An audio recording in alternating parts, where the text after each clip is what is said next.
If you only know Zeus as the thunderbolt-throwing king of the gods, you're missing the bigger picture. His story is the spine of Greek mythology, a tale of cosmic succession, political order, rebellion and justice, filled with rival gods, monsters older than time, and mortals whose lineages shape Greek legend. Zeus begins as a hidden child, destined to overthrow a tyrant, rises through a decade-long war to rule the cosmos, and spends eternity enforcing law and oaths while entangling himself in the affairs of gods and humans. This is a retelling of how Zeus becomes and remains the central authority in the Greek world. Zeus is the youngest child of the Titans Cronus and Rhea. Cronus, warned by prophecy that one of his children would depose him, as he once deposed his own father, Uranus, swallowed his offspring at birth: Hestia, Demeter, Hera, Hades, and Poseidon. When Rhea became pregnant with her sixth child, she fled to Crete. There, in a cave on Mount Dicte, or Mount Ida, traditions vary, she gave birth to Zeus. To save him, she presented Cronus with a stone wrapped in swaddling clothes, which he swallowed. Zeus was hidden and reared in secrecy, fed on the milk of the goat Amalthea, and guarded by the Curetes, armed dancers whose clashing shields masked his cries. When Zeus reached manhood, he returned to confront his father. With the advice of Gaia, Earth, and the help of the Titaness Metis, he gave Cronus a potion that forced him to vomit up Zeus's siblings and the swallowed stone. Restored to the world, the rescued gods joined Zeus in revolt. To tip the balance, Zeus freed the Cyclopes and the 100-handers, Hecatonchires, from their imprisonment in Tartarus. The Cyclopes crafted Zeus's thunderbolts, fashioned Poseidon's trident, and gave Hades the helm of invisibility, divine weapons that would decide the conflict. The 10-year Titanomachy that followed set Zeus and the younger Olympians against Cronus and the older Titans. The 100-handers hurled rocks like volleys, and the Cyclops' forges armed the Olympians with irresistible force. The Titans were defeated. Most were confined to Tartarus under the guard of the 100-handers. Atlas, a leading Titan, was sentenced to hold up the sky. Zeus and his brothers then drew lots to divide the cosmos. Zeus received the sky and the overall kingship, Poseidon the sea, and Hades the underworld, while the earth remained a shared realm under Zeus's sovereignty. From this point, Zeus presides over the gods on Mount Olympus. Zeus's authority is not merely military, it is legal and moral. He stands as Zeus Horkios, guardian of oaths, Zeus Xenios, protector of guests and the sacred laws of hospitality, and Zeus Agoraios, overseer of assemblies. The gods swear by the river Styx. A perjuring deity suffers a year of coma and 9 years of exile from councils, punishments backed by Zeus's enforcement. He dispenses rain and thunder, sends signs and omens, and is associated with the oracle of Dodona, where priests interpreted the rustling of an oak as his voice. Above all, he represents the stability of order after an age of upheaval. His earliest marriage to Metis carries a warning about succession. Prophecy said Metis would bear a daughter of great wisdom and potentially a son destined to overthrow Zeus. To prevent this, Zeus swallowed Metis while she was pregnant. Later, stricken by an unbearable headache, Zeus had his head split open. Accounts differ whether by Hephaestus or Prometheus, and Athena sprang forth fully armed. The point is clear. Zeus internalizes wisdom and averts a new overthrow, transforming the cycle of violent succession into a contained, lawful reign. Zeus then takes Themis, embodiment of divine law, as consort. With her he sires the Horai, seasons, Eunomia, good order, Dike, justice, and Irene, peace, who personify the social and cosmic order of his rule. In Hesiod's tradition, he also fathers the Moirai, fates, with Themis, though other accounts make the fates daughters of night. With Eurynome, he fathers the Charites, graces. With Mnemosyne, memory, he fathers the 9 muses in 9 consecutive nights, linking kingship to culture and speech. These unions reinforce the idea that Zeus's power rests on law, justice, and civilization, not just force. His most famous marriage is to Hera, his sister and queen.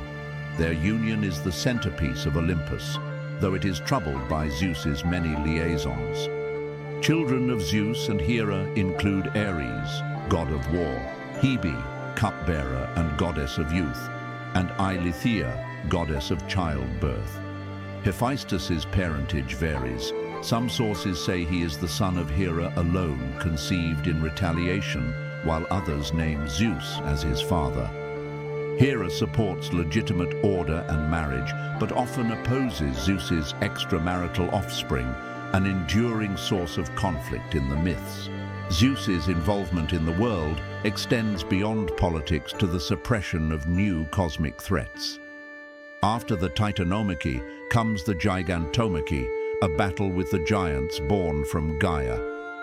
In later traditions, a mortal hero is required for victory. Heracles, a future son of Zeus, fulfills that role, underscoring the cooperation between gods and exceptional mortals. The greatest single adversary is Typhon, a monstrous being born of Gaia and sometimes Tartarus to topple Zeus. Typhon's strength is immense, serpents for limbs, a roar that frightens gods. Zeus meets him with thunderbolts and, after a struggle with shifting fortunes in some accounts, defeats him and hurls him under Mount Etna, the volcano's fire seen as Typhon's breath. This victory confirms Zeus's supremacy against the last serious challenger. Zeus is also a judge and punisher. The story of Prometheus captures this side. After a quarrel over sacrifice portions at Mykone, Prometheus steals fire for humanity. Zeus punishes him by chaining him to the Caucasus, where an eagle devours his liver daily. In time, Heracles will release Prometheus, but only with Zeus's consent. To counter the gift of fire, Zeus orders the creation of Pandora, whose jar, or box in later retellings, releases burdens on mankind, while hope remains inside. Zeus's justice extends to notorious offenders in the underworld: Tantalus, who served his son to the gods, Sisyphus, the trickster, and Ixion, who attempted to assault Hera and, coupled with a cloud image fathering the race of centaurs, all suffer emblematic punishments that reaffirm divine order.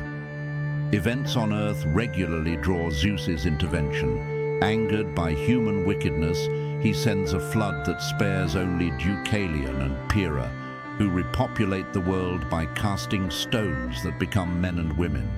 In civic life, Zeus protects suppliants and strangers, and kings claim descent from him to legitimize authority.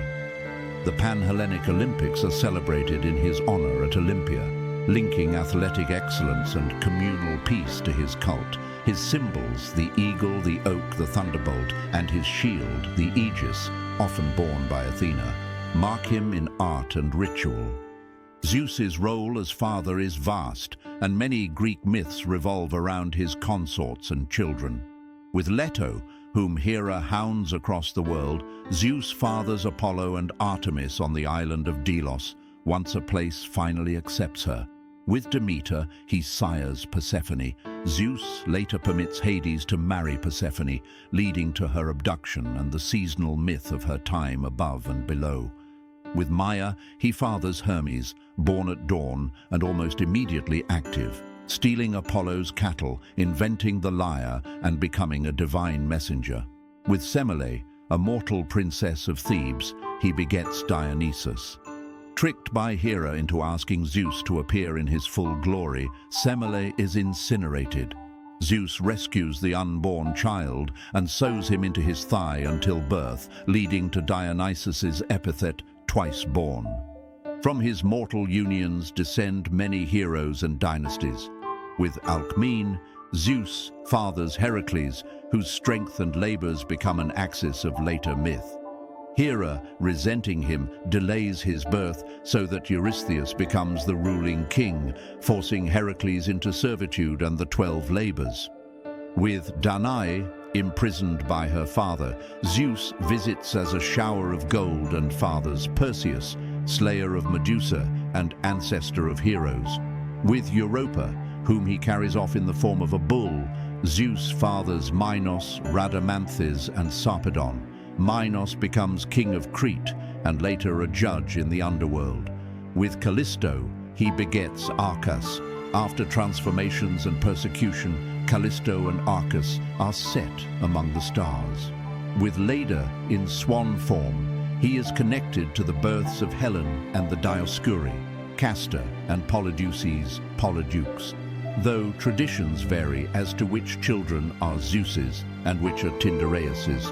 Zeus also abducts Ganymede, a Trojan prince of exceptional beauty, to serve as cupbearer to the gods. He is often depicted as being carried by an eagle, Zeus himself in transformed guise.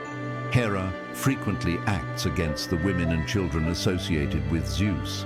The story of Io is emblematic. Transformed into a cow to hide the affair, then guarded by Argus Panoptes, she is eventually freed when Hermes slays Argus. But Hera sends a gadfly to drive Io across the world.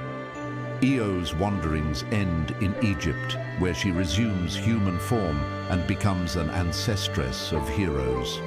Hera similarly obstructs Leto's childbirth, keeps Eileithyia from helping Alcmene deliver Heracles, and relentlessly harasses Heracles throughout his life. These conflicts dramatize the tension between Zeus's personal impulses and Hera's defense of marriage and legitimacy. Zeus's relationship to fate, Moira, is complex. At times he is supreme, overruling lesser divinities. At others, fate itself constrains him. In the Iliad, he contemplates rescuing his mortal son, Sarpedon, from death in battle, but refrains at Hera's counsel, respecting the impartiality of fate. He weighs destinies on golden scales, sends deceptive dreams, and adjusts the balance of war while maintaining a framework in which even gods defer to necessity. The Trojan War narratives show Zeus as an arbiter who can sway events, but ultimately allows the decreed outcomes to stand. Zeus's power includes the right to punish gods. When Poseidon and Apollo rebel, stories differ, but one version has them conscripted by Zeus to serve a mortal, building the walls of Troy as punishment.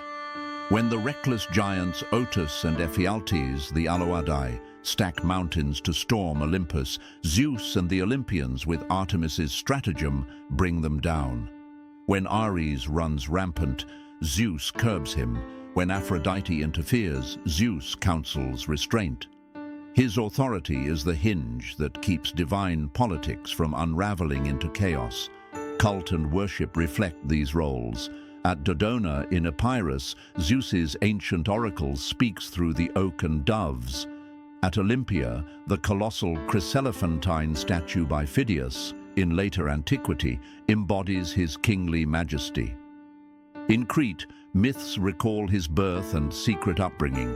In Arcadia and on mountain peaks across Greece, altars to Zeus Hypsistos, Most High, and Zeus Keraunios of the Thunderbolt receive sacrifice. In Athens, Zeus Polyeus is tied to civic purity and law, while Zeus Eleutherios commemorates freedom. The breadth of his cult mirrors his domains: sky, law, hospitality, kingship, protection of suppliants, and the sanction of oaths. Zeus's iconography and family entangle him with nearly every other god. Athena, born from his head, is his favored daughter and often carries the aegis, signifying shared authority. Apollo is the enforcer of divine order through plague and prophecy. Artemis preserves boundaries. Hermes executes Zeus's will across worlds. With Demeter and Persephone, Zeus's decisions shape the agricultural cycle. With Dionysus, he encompasses ecstasy and renewal, a reminder that order and release are both necessary in human life. Hera's presence ensures that power is checked by the norms of marriage and the sanctity of the household. Philosophers and later writers rationalize Zeus in different ways. For some, Zeus is the mind or ordering principle of the cosmos. For others, he is a personification of natural law. In the classical and Hellenistic periods, poets explore his justice and his transgressions alike, probing how authority negotiates desire and duty. Under the Romans, Zeus is identified with Jupiter, retaining his core attributes while absorbing local traditions. Yet the essential arc remains. From the crisis of succession to the establishment of law, from cosmic war to balanced rule, Zeus stands as the guarantor that the world will not slide back into primordial strife. There is no end to Zeus's story in the sense of death or abdication. As an immortal, he persists as ruler and judge. His legacy runs through the lineages of heroes he fathers: Heracles and Perseus, Minos and the judges of the dead, Helen and the Dioscuri, Apollo, Artemis, Athena, Hermes, Dionysus, and through the institutions, festivals, and laws that invoke his name, where oaths are sworn and hospitality honored, where assemblies meet and kings claim legitimacy, Zeus's presence is assumed. When thunder cracks and the eagle circles high, it confirms his reign over sky and state alike. To understand Greek myth, you follow the line of Zeus, a child smuggled from a tyrant's jaws, a rebel who frees his siblings and ends a cycle of violence, a king who binds gods by oaths and punishes perjury, a judge who respects fate, a father whose children populate epics, a ruler who defeats monsters and stabilizes the world. That is the entire story of Zeus: origin, wars, marriages, offspring, justice, and rule, told as the Greeks preserved it, the biography of the power that keeps their world in order. If you picture Hades as a horned devil ruling a fiery hell, you're thinking of someone else's mythology. In Greek myth, Hades is not evil, and the underworld is not simply a place of punishment. He is the stern custodian of a necessary realm, the final destination of every mortal, and his authority keeps God's oaths and human rituals meaningful. To understand Greek religion, law, and the rhythms of life and agriculture, you have to understand Hades.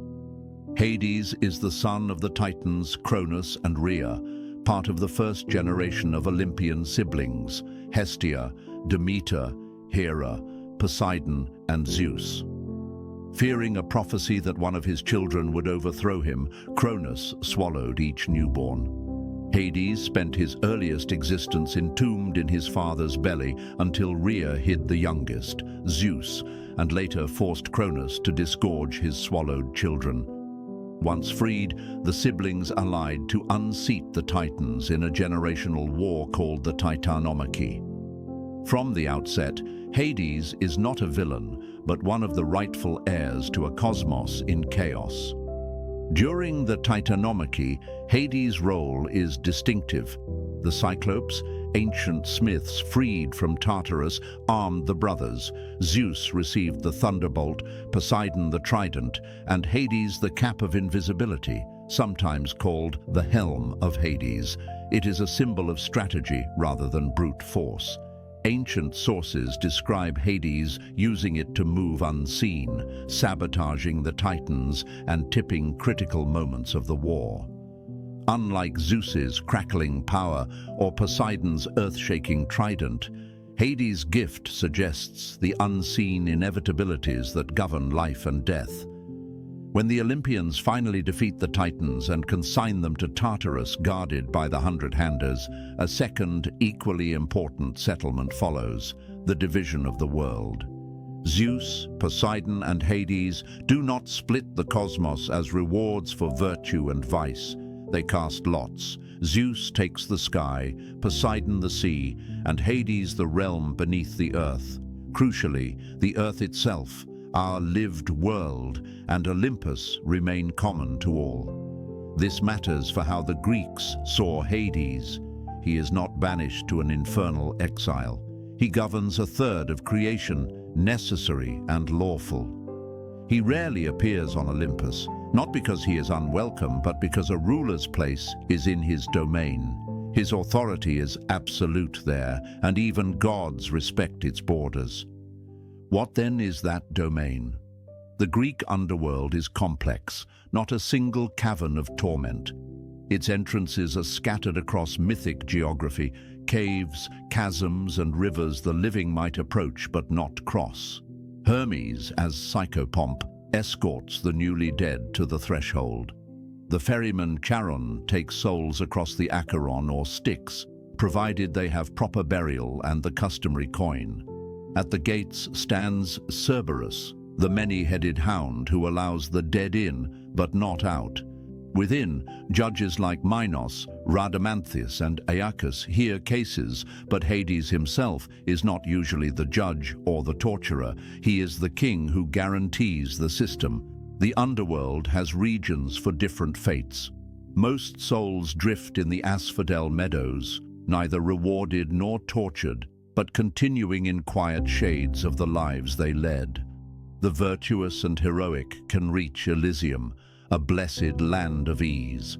In some traditions, there is an even higher prize, the Isles of the Blessed, for those who achieve excellence across multiple lifetimes. The wicked can be consigned to darker places. Tartarus is as deep beneath the earth as the sky is high above it, a prison for monstrous enemies and notorious offenders like Tantalus and Sisyphus. Rivers encircle and cross these lands. Styx, the unbreakable oath of gods; Lethe, whose waters bring forgetfulness; Cocytus, the river of wailing; Phlegethon, the river of fire; and Acheron, the river of pain. These are not just map features, they are moral and ritual ideas. Because gods swear by Styx, divine promises have teeth. Because Lethe awaits, mystery cults promise memory beyond oblivion.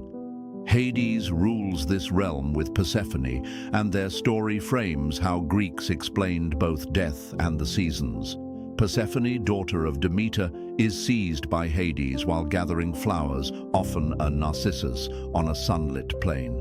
In many versions, Zeus consents to the marriage. The earth itself opens, and Hades carries her to his kingdom in a chariot drawn by black horses.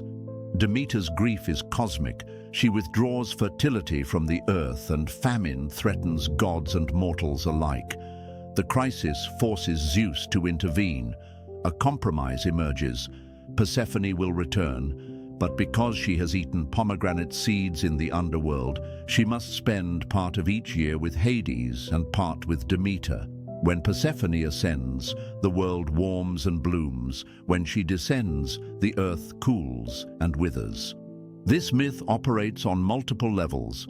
It defends the legitimacy of Hades' marriage, however troubling the abduction motif is to modern readers, by anchoring it in divine law and cosmic necessity.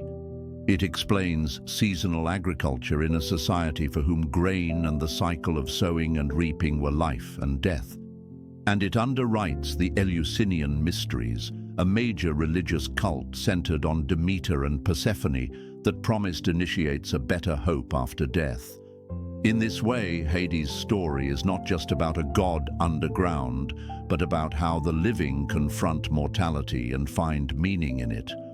Although Hades rarely leaves his realm, he interacts with heroes and mortals at crucial points in myth.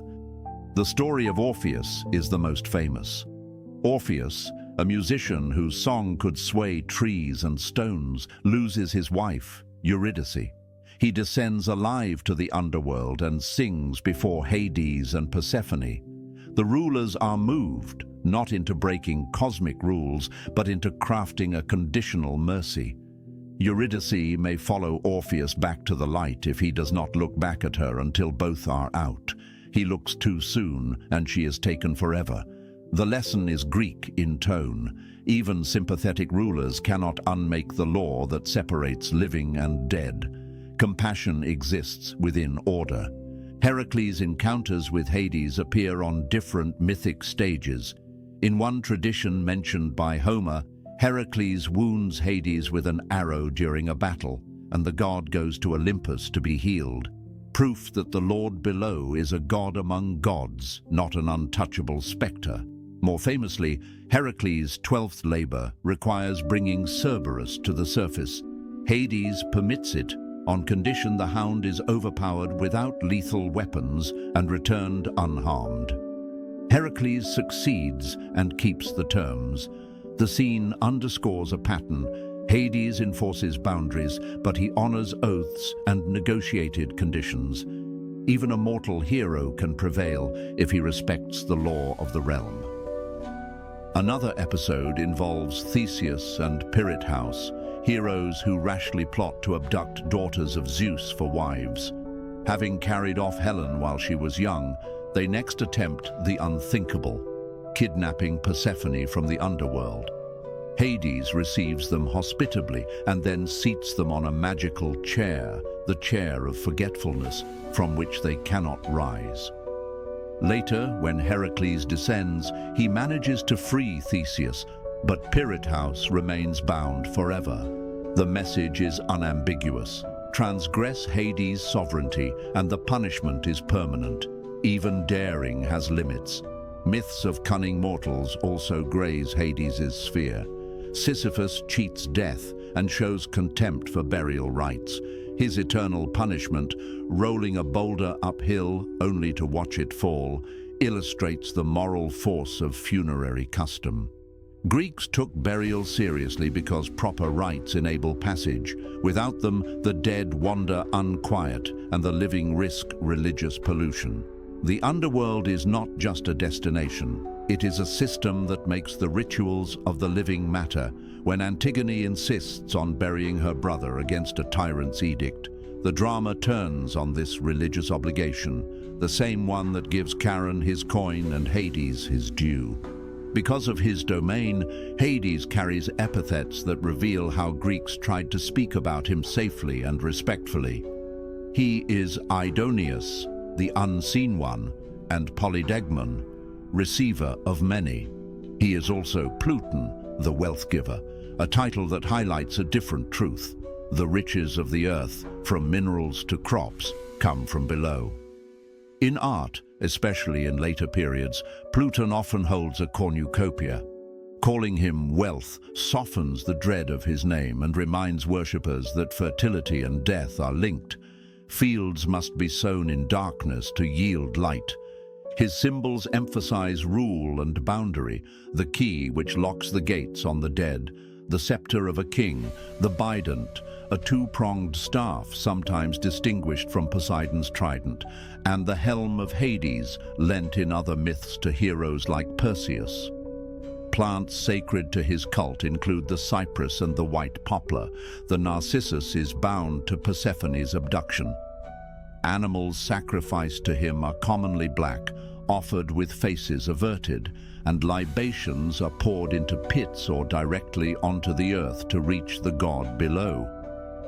These details are consistent across Greek practice. When honoring the chthonic powers, you lower your voice, direct offerings downward, and avoid calling attention. Hades' formal cult was less public than that of Zeus or Apollo, but it existed. Certain sanctuaries, like the sanctuary of Hades at Elis, reportedly opened rarely, suggest a controlled reverence. At Eleusis, the sacred drama of Demeter and Persephone carried his presence implicitly, promising initiates a kinder hereafter without denying his sovereignty. There were also oracles of the dead, such as at the Acheron, where petitioners performed rituals to contact shades. In all these, Hades is not a god of personal devotion in the sense of intimate prayers, but a cosmic fact to be acknowledged correctly. Fear and piety live side by side. It is important to emphasize what Hades is not. He is not Thanatos, the personification of death, who appears as a minor deity. He is not the active punisher in the way some later traditions imagined Satan. When terrible torments occur, they are often the result of decisions by the judges, by Zeus, or by the Furies, who avenge crimes against kin and oath. Hades' power is to keep order, to receive, to hold, to ensure that the laws that bind gods and humans, oaths, hospitality, burial, retain meaning because they end in a realm that cannot be bribed or stormed. The fear attached to his name reflects that unbending quality. Even gods hesitate to swear falsely by Styx because they would face underworld consequences. Yet alongside dread is a thread of fairness. Hades is consistent. He honors agreements, as with Orpheus' conditional mercy and Heracles' negotiated labor. He supports a marriage that underwrites fertility cycles for the living world. He accepts all without favoritism. And as Pluton, he is also the guarantor of abundance. Grain rises from the same earth that receives the dead. For a Greek farmer, this was not morbid. It was reality arranged with divine intelligence. Stories about Hades also explore the limits of human agency. You can descend and return only under extraordinary conditions: heroic strength, divine permission, ritual initiation. The strong can wrestle a hound or draw a bow, the inspired can sing, the clever can bargain. But no one stays above the law forever. Even the craftiest are eventually received by the receiver of many. That sober realization shaped Greek ethics. Honor the gods, keep oaths, show hospitality, bury the dead, accept the cycle that grants harvest and demands return. Compared with Zeus' thunderclouds or Athena's flashing wisdom, Hades may seem distant. That is partly the point. He does not interfere in everyday politics or lead armies. He is not at the front of the Iliad or a patron of civic festivals. His sphere begins where public life ends. But his presence saturates Greek culture precisely because every household must plan for funerary rites. Every city keeps laws about burial and impurity, and every oath before a court has meaning only because the underworld exists to enforce ultimate consequences. He is the quiet architecture of the cosmos, the necessary third of a world divided by lot and held together by law. One final perspective comes from language. Greeks often avoided speaking his name directly, preferring titles like Pluton. This is not simply superstition. It expresses a careful etiquette toward a power that doesn't barter. To name Hades is to acknowledge mortality. To rename him wealth is to see life's returns built into death's domain. Between those truths, dread and gratitude, the Greeks found a way to live well under the eyes of the gods. So when you strip away modern images of fire and pitchforks, Hades stands revealed as something rarer, a god who makes the world's promises keep. Born to a generation bound by fear and prophecy, he fights for order, rules a realm that gives meaning to ritual and law, partners with Persephone to set the calendar of growth, and deals with heroes on terms that test their strength and self-control. He is not the villain of Greek religion, he is its anchor. And in a mythic universe obsessed with honor, oaths, and the thin line between human and divine, there may be no role more central or more sobering than the ruler who receives us all and breaks for no one. Poseidon is one of the three sons of the Titans, Cronus and Rhea, brother to Hestia, Demeter, Hera, Hades, and Zeus. In the standard account, Cronus swallowed his children at birth to prevent a prophecy that one of them would overthrow him. In many traditions, Poseidon was among those swallowed and later disgorged when Zeus forced Cronus to vomit his offspring. Other early variants report that Rhea hid Poseidon at birth and tricked Cronus by giving him a foal to swallow. In that version, Poseidon was reared in secret, often said by the sea nymph Caphera with the Telchines on Rhodes, until Zeus began the revolt against the Titans. During the Titanomachy, the Cyclopes armed the three brothers, the thunderbolt for Zeus, the trident for Poseidon, and the helm of invisibility for Hades. After the Titans were defeated and imprisoned, the cosmos was apportioned by lot. Zeus received the sky, Poseidon the sea, and Hades the underworld. The earth and Olympus were held in common. From this point, Poseidon's primary domains were the seas and waters, earthquakes and horses. His most common epithets reflect these powers: Earthshaker, Enosigaios, Enosichthon for earthquakes, and Hippios for his association with horses. Greek cities on coasts and capes honored him especially, and myth places his gleaming palace beneath the sea at Aegae, from which he rides in a chariot drawn by seahorses, hippocampoi, and calms or rouses the waves with his trident. Poseidon's principal consort is the Nereid Amphitrite. She at first avoided him and fled to the ocean. The dolphin spirit Delphin persuaded her to return and marry Poseidon, and Poseidon rewarded Delphin with honor, later remembered in cult and constellation lore. With Amphitrite, he fathered the merman herald Triton, and in some accounts, daughters such as Benthesicyme and Rhode.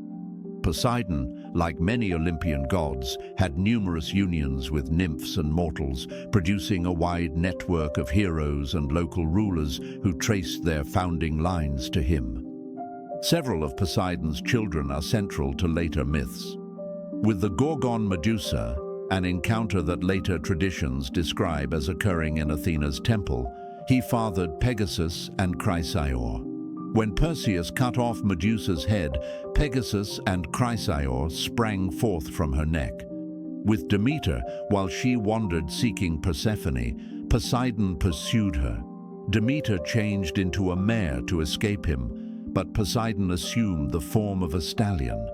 From that union came the wondrous horse Arion, and in some traditions a daughter worshipped under the title Despoina. Poseidon also fathered the Cyclops Polyphemus with the sea nymph Thusa. This lineage becomes decisive in the Odyssey.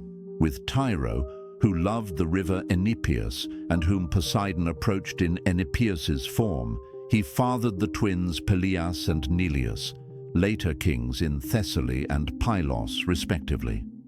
With Iphimedea, he fathered the giant Aloade, Otus and Ephialtes, who attempted to storm Olympus by piling mountains and were killed before they reached their goal. In several genealogies, Orion the Great Hunter is Poseidon's son, which explains Orion's mythical ability to stride across the sea. Other important descendants attributed to Poseidon include founders and dynasts, such as Belus and Agenor, through Libya, anchoring Greek origin stories across the Mediterranean. Poseidon figures repeatedly in inter-Olympian disputes. In the Iliad-era myth cycle, Hera, Athena, and Poseidon once conspired to bind Zeus. The plot failed, and as punishment, Zeus made Poseidon and Apollo serve for a time in the employ of a mortal king. In the version most influential for later stories, they served Laomedon of Troy and built the city's famous walls. When Laomedon refused their wages, Poseidon sent a sea monster against Troy. Laomedon promised his daughter Hesione to anyone who would rescue her. Heracles saved her, but Laomedon again reneged, leading to Heracles' later attack on Troy and the death of Laomedon. This episode supplies Poseidon's enduring hostility to Troy and sets background motives in the Trojan War cycle. Poseidon famously competed with other deities for the patronage of cities. At Athens, he struck the Acropolis with his trident and produced either a salt spring, the Sea of Erechteis, or the first horse. Athena offered the olive tree. The gods judged in Athena's favor, and Athens took her name. Poseidon responded by flooding parts of Attica, but a durable settlement followed in which both deities were honored on the Acropolis, notably in the Erekteion. In Argos, he contested with Hera and lost. In anger, he dried the rivers, but cult arrangements later pacified him and restored water. In Corinth, he divided honors with Helios, receiving the Isthmus, where the Isthmian Games were celebrated in his name. Helios took the Acrocorinth heights. In Trojan, Poseidon and Athena shared patronage amicably, a model of compromise between deities often cited by local tradition. As Earthshaker, Poseidon causes earthquakes by striking the ground with his trident. Greeks attributed sea storms, harbor surges, and sometimes coastal inundations to his wrath.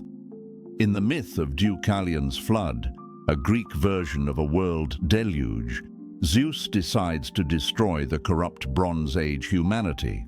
Poseidon aids by unleashing the sea, breaking land and embankments with his trident, while Zeus sends the rains.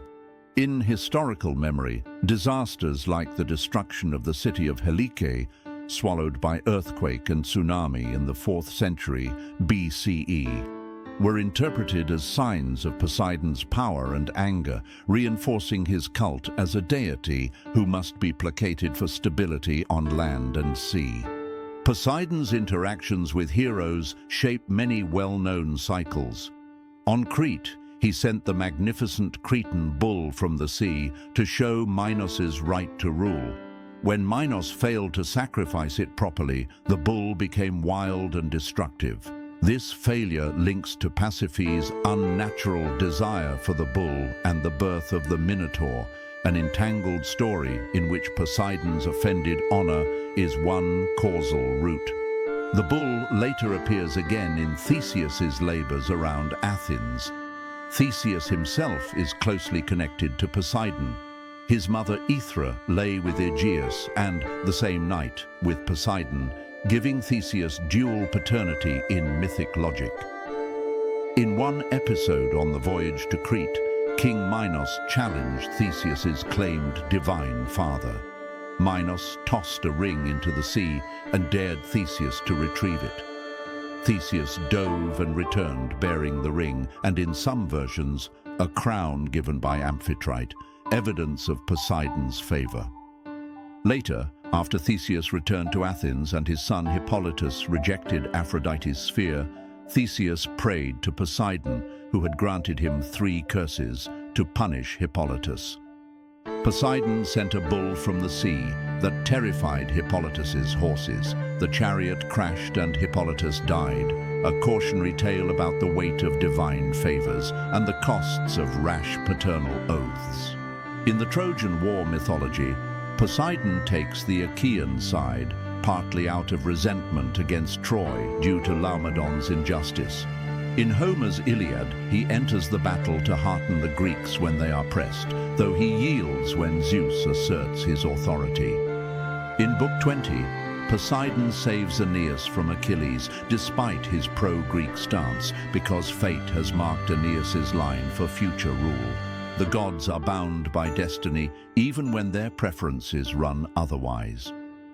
Elsewhere in epic traditions, Poseidon's power over the sea makes him both an ally and an obstacle, depending on a hero's conduct and the justice of his cause. In the Odyssey, Poseidon's role is decisive. Odysseus blinds Polyphemus to escape the Cyclops' cave. Polyphemus then calls on his father Poseidon for vengeance. Poseidon delays Odysseus for years with storms and wrecks, punishes crews that offend cosmic order, and finally exacts a public sign against the Phaeacians who ferry Odysseus home. As their ship returns to harbor after conveying Odysseus, Poseidon turns it to stone and, in some accounts, threatens to close their port, fulfilling a prophecy known to King Alcinous.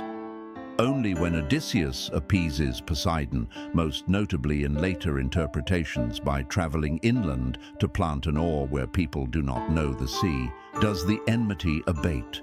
Poseidon also appears in the giant war mythic cycle.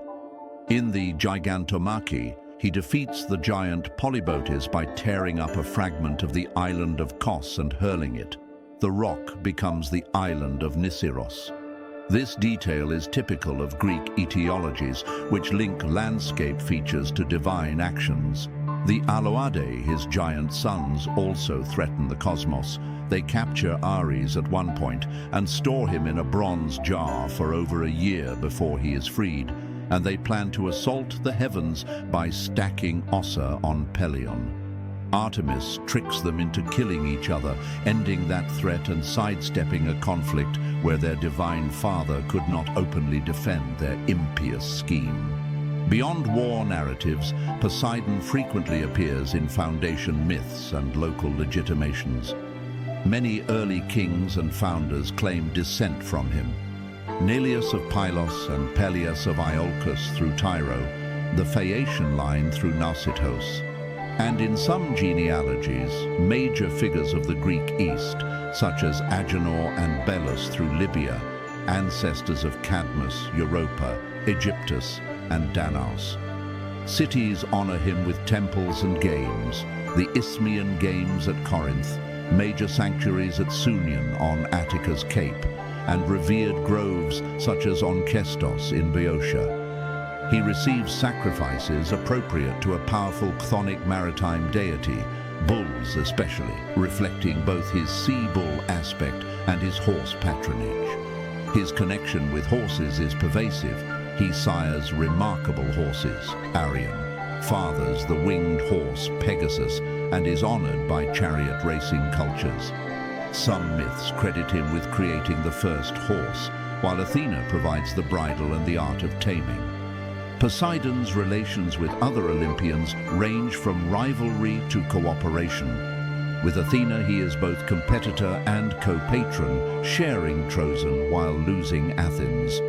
With Apollo, he is a work partner under Zeus's punishment, and later a joint adversary of Troy. He quarrels with Zeus at times, but never successfully challenges Zeus's ultimate rule. He assists and restrains heroes according to the norms of Greek reciprocity. Those who honor him or whose fates align with cosmic order may receive timely aid, calmed seas, safe harbors, the raising or lowering of land, while those who affront him, break oaths or harm his offspring, meet reversals at sea and on shore. His earthquakes are not just disasters, they are also, in Greek thought, resets that can reconfigure coastlines, expose or bury ports, and change political fortunes. Two further threads complete his major mythic profile. First, his role in the Minos cycle reiterates the political dimension of divine justice. A king who seeks legitimacy from the gods must fulfill his promises. The Cretan bull story anchors a chain of events: Minos' failure, Pasiphae's transgression, the Minotaur, Athenian tribute, and Theseus's eventual triumph, where Poseidon's initial sign, misused, becomes a long-running problem resolved only through heroism and restored cult. Second, the Odyssey's resolution suggests the limits and end states of divine hostility.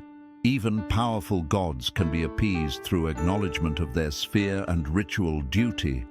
Odysseus's inland oar episode, though preserved in later sources, encodes the idea that Poseidon's claims on a seafaring people extend even to those who forget the sea.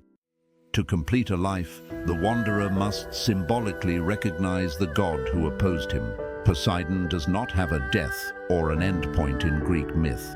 Like other Olympians, he is immortal and continues in cult and story into the classical and Hellenistic periods, and by Roman adaptation as Neptune. In Roman epic, Neptune calms the sea after Juno's storm against Aeneas, acting as the lawful governor of the waters, which aligns with Greek portrayals of him as the authority who can still the elements he otherwise rouses. Across Greek literature and art, he is identified by the trident, the dolphin, the sea bull, and the horse. Across ritual life, by coastal temples, headlands, and games, and across genealogies, by a web of heroes and founders whose stories underpin city identities. Summarized chronologically, Poseidon is born of Cronus and Rhea, either swallowed and later released or hidden at birth. He receives the trident from the Cyclopes, fights beside Zeus in the Titanomachy, and gains the sea in the division of the world. He marries Amphitrite and fathers Triton and others.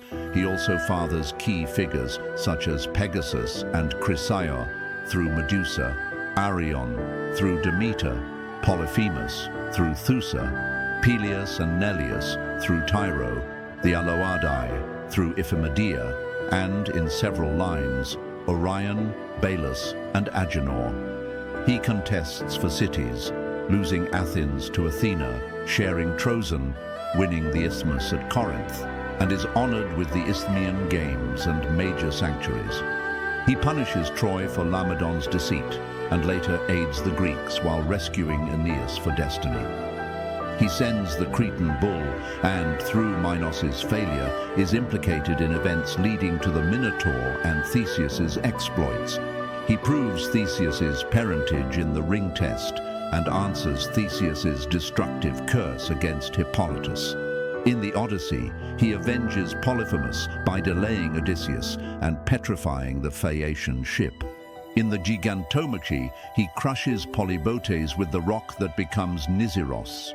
As Earthshaker, he causes quakes and sea upheavals, including the flood of Deucalion, and his cult absorbs and explains real disasters in Greek memory.